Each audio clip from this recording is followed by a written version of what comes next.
Un conseil extraordinaire des ministres s'est tenu ce lundi 8 janvier sous la présidence du général Mohamed Idriss Déby Itno, président de la République, chef de l'État, président du Conseil des ministres.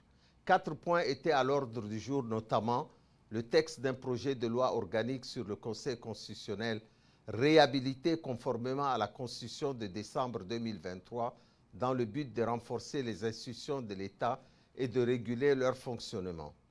Le deuxième texte concerne l'Agence nationale de gestion des élections ANGE, créée suite aux recommandations du dialogue national inclusif et souverain de Nice. L'adoption de ce projet de loi organique, composé de 5 chapitres, vise à introduire une innovation qualitative dans l'organisation des élections, renforçant ainsi la démocratie au Tchad. Le troisième texte propose une nouvelle institution, le médiateur de la République, succédant à l'ancienne médiature supprimée en 2018.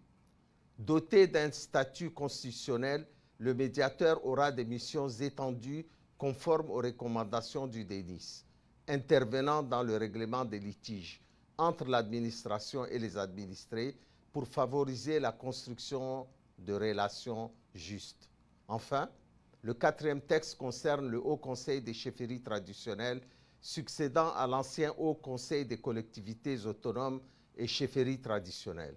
Cette nouvelle institution consultative prévue par la Constitution a pour objet de donner des avis motivés sur les questions relatives aux chefferies traditionnelles et de participer au règlement non juridictionnel des conflits.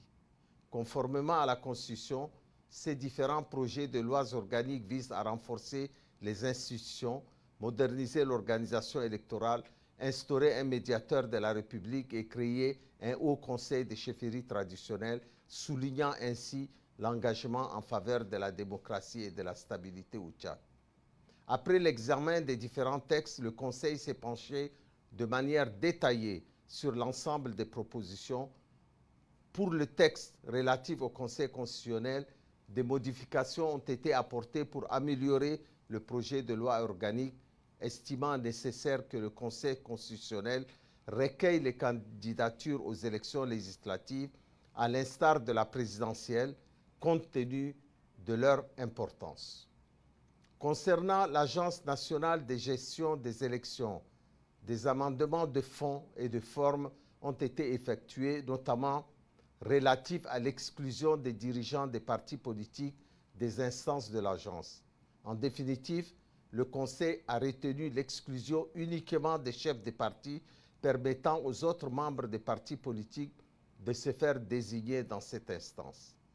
Le texte de loi relatif au médiateur de la République a fait l'objet d'un large débat et le Conseil a finalement rejeté le texte en vue d'une nouvelle réécriture afin de le rendre conforme à la réalité politique du pays, intégrant les aspects de la réconciliation nationale et de la cohésion sociale. Concernant les chefferies traditionnelles, le texte n'a pas subi d'énormes modifications. Le Conseil a intégré dans le texte initial le rôle des chefferies traditionnelles en tant que gardiennes des racines culturelles et actrices du développement communautaire.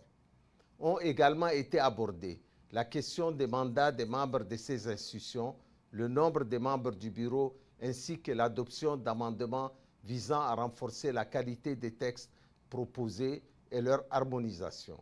Commencé à 10 h, le Conseil extraordinaire des ministres a pris fin à 13 h 30.